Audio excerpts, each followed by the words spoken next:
В Музее краеведения проходит выставка в память о тех, кто не жалел жизни за отчизну и родной край, участников Великой Отечественной войны. Посетителям представлены фотографии и личные вещи тех, кто навсегда остался в памяти народа. Здесь расскажут истории военного пути погибших защитников Отечества.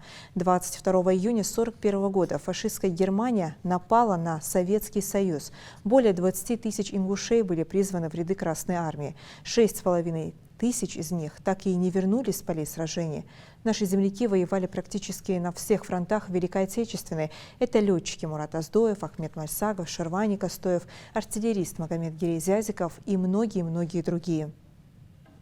Первый, где ворвался фашист на нашу территорию, это была Брестская крепость.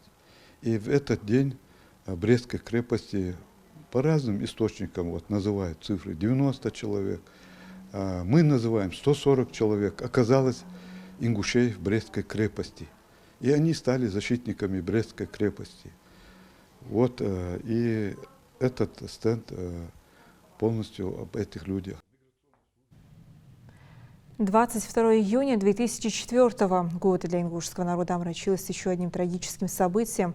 Было совершено вероломное нападение боевиков на республику. Общее количество преступников приравнивается к 300 бандитам. В результате их террористических действий погибли более 100 человек.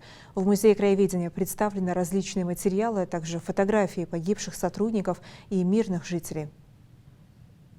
На этой выставке мы постарались отметить людей, которые очень много потеряли.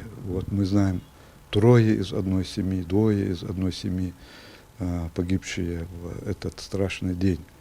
И об этом мы рассказываем в своей экскурсии, об этом мы рассказываем гостям в нашем музее. Некоторые материалы у нас находятся в зале «Отечество войны» в виде альбомов, в виде таких материалов. И эта выставка продолжится до конца этого месяца.